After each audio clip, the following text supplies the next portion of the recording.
شوفي، انا عايزاكي مبدئيا تعتبري ان كل الرجاله اللي انتي هتقابليهم هيضحكوا عليكي الى ان يبان العكس.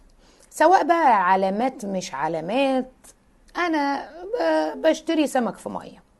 ليه؟ لان احنا للاسف بقينا في زمن الحصول على شخص فعلا واعي وناضج ومتحمل للمسؤولية ما بقاش سهل.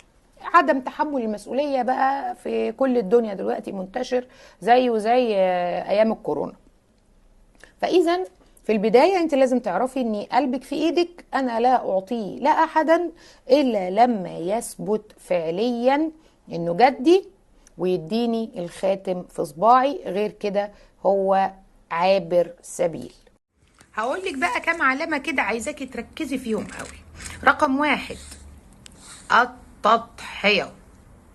هل هو ممكن يكون ما بيحبش أكلة معينة وياخدك عشان تبقي سعيدة واديكي تاكلي سوشي وهو ما بيطيقهوش ويدفع قد كده عشان يشوف الابتسامة على وشك؟ طيب، تاني حاجة، هل هو بيعمل حركات وأجندات عشان يوصل منك إلى تنازل عن طريق التجاوزات، وإذا لم ترضخي ولو ما تجاوبتيش يبتدي يقلب عليكي ويمنع عنك مدد الحب اللي كان هو بيديهولك؟ ده مش جدي. رقم 3، شايفك في المستقبل ولا لا؟ يعني لما بيتكلم عن مستقبله هل بيجيبك في جملة مفيدة؟ يعني هل بيقول مثلا انا عايز اسافر بره وقبل ما اسافر اخطبك وبعدين ارجع بعد سنتين؟ هل حريص انه يعجب اهلك؟ هل هو بيفكر اصلا ان هو يقابلهم؟ هل هو جدي في وعوده؟ يعني ما بيوعدك يقولك مثلا انا هجيب لك الحاجة الفلانية في اليوم الفلاني، بتلاقيه فعلا نفذ وعده ولا هو بيقول كلام لا يقدر عليه؟ هل هو شاعر بالمسؤولية؟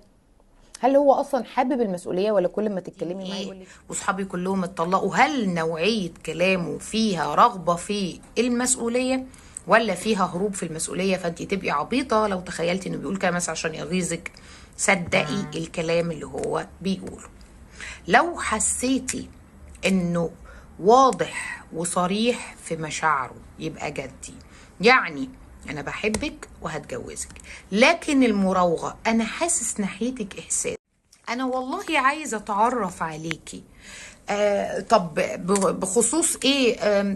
نشوف هنشوف الدنيا هترسي معانا لفين. نشوف دي في علاقه اسمها علاقه نشوف دي ممكن تقعد معاكي سنه، وانت يا عيني تفضلي كل شويه تقولي ما يمكن انا لو صبرت شويه اوصل للي انا عايزاه، وتقعدي تلعبي كانك بتلعبي لعبه قمار. حاجه تانية برضو، انه لو فكرتي انك تخليه يتنازل عن البنات اللي في حياته او علاقاته السابقه او عن الاشياء الخاطئه اللي هو بيعملها، هينسحب. يعني هتلاقيه اخد ستيب ورا شويتين.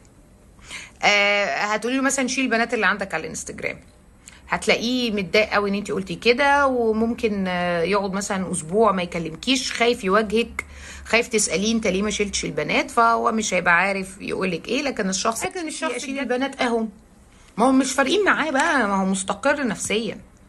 الشخص الجدي شخص ناضج، يعني بيعرف يعمل خطط مستقبليه، يعني فاهم يعني ايه جواز، فاهم يعني ايه مصاريف الجواز، فاهم يعني ايه مسؤولية ست، فاهم هو بيختار على اساس ايه. لان الجواز عند الراجل حاجة كبيرة، فلو هو بيختار على اساس الشكل، عايز يمشي مع واحدة حلوة، يبقى ده مش ناوي جواز، ده عايز يلعب. بيبقى بيفكر في شخصية البنت جانب شكلها، مش شكلها بس، بيبقى بيفكر في عيلتها، هيبقى النسب بينهم عامل ايه. شخص بيعمل خطة، شخص هيعيش مع واحدة العمر كله، فهو عارف المميزات وعارف العيوب، عارف ايه اللي هيروح منه وعارف ايه اللي هيجيله. خدي بالك، للأسف في رجالة بيسمعوكي اللي انت عايز تسمعيه. يعني ايه؟ لا والله انا طريقي ستريت فورورد، عايز نتجوز هنكمل، مش عايز نتجوز مش هنكمل. يقولك عايز اتجوز. وبالعكس ده هو من كتر فجره لما بتقولي له لا انا يا اما يمين يا اما شمال بياخدها على كرامته انه هيجيبك. هتخيلي من كتر عدم الضمير انك لما بتقولي له انا ماليش في الصحوبيه وماليش في الكلام ده هنتجوز، شوف بنت اللذينه عايزه الحلال يا خساره. فابتدي يبقى جواه حقد تجاهك لدرجه انه ممكن يبقى عايزك تقعي في شباكه وبعد كده يقول لك لا. فالنفوس المريضه كتير، العلامات كتير، قد اللي انا قلته في قده 20 مره. ركزي كويس، فكري بعقلك، قلبك يبقى ممسوك في ايدك، وما تاخديش فتره طويله في التقييم لو سمحتي.